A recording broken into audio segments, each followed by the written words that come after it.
Hello, hello, hello, and welcome to the discussion about inference. So you probably have heard this word in the past and may be really comfortable with discussing and making inferences.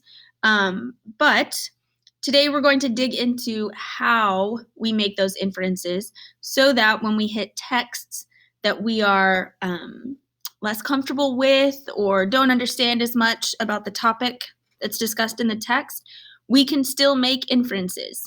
For example, using this graphic organizer, I can make inferences from, say, a medical text where I know very little about the subject area, right? So I'm going to walk you through an example and how to use the inference maker chart. And then you are going to practice with an image, okay? So the chart is labeled question. It says, I say, and so, right here, okay? And then underneath each label here, I have a quick explanation. This could be, for the first one, for question, this could be a teacher question or your own question about the text.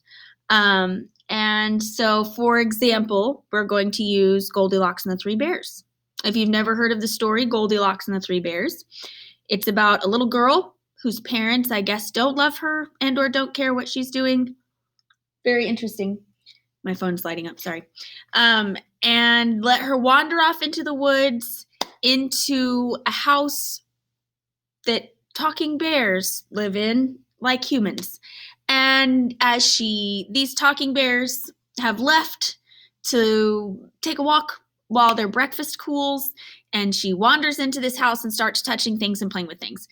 And first she tries to eat their breakfast, and like the Papa Bear's bowl is too hot and the Mama Bear's bowl is too cold. And then she gets to Baby Bear's bowl and she's like, oh, it's just right. And she eats all of Baby Bear's breakfast. Like that's a normal thing to do. It's porridge, by the way, which is gross if you've never had porridge. And then this formula continues. And so it follows that she goes to the chair and she sits in Papa Bear's chair. And that's the part that I have copied here from the text. This chair is too big. And so she said in Mama Bear's chair, and she's like, this chair is too whatever. And she gets to Baby Bear's chair and she sits in it. She's like, this is just right. And she breaks it into bits.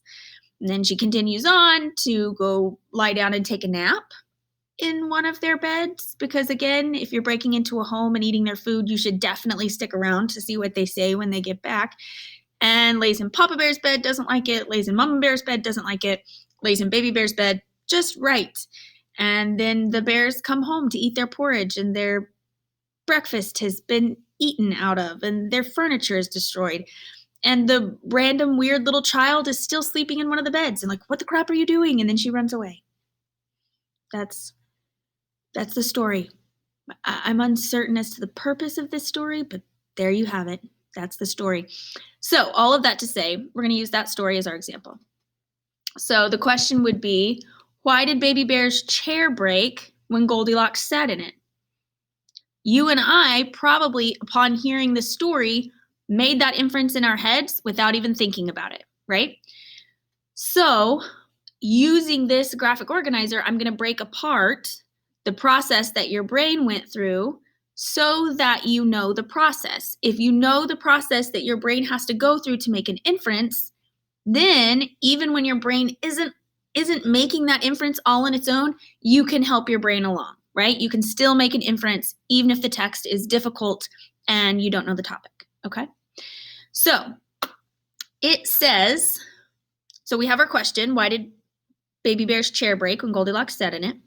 Then we need information from the text. What information exists in the text that could help us answer this question, right? So I pulled the quote. She tried the last and smallest chair. This chair is just right. But as she settled down into the chair to rest, it broke into pieces. So that's our quote, right? I know this is going to help me answer that question because this is the part of the text that talks about it. Now, the next part is the most important. What do I already know in my brain about this topic? What do I know about babies? What do I know about chairs? What do I know about, this whole thing? And so that's where you put your own background knowledge. What do you already know about this coming into it? So I have baby chairs aren't very big because they're made for babies. She's not a baby, so she must be bigger and weigh more, right?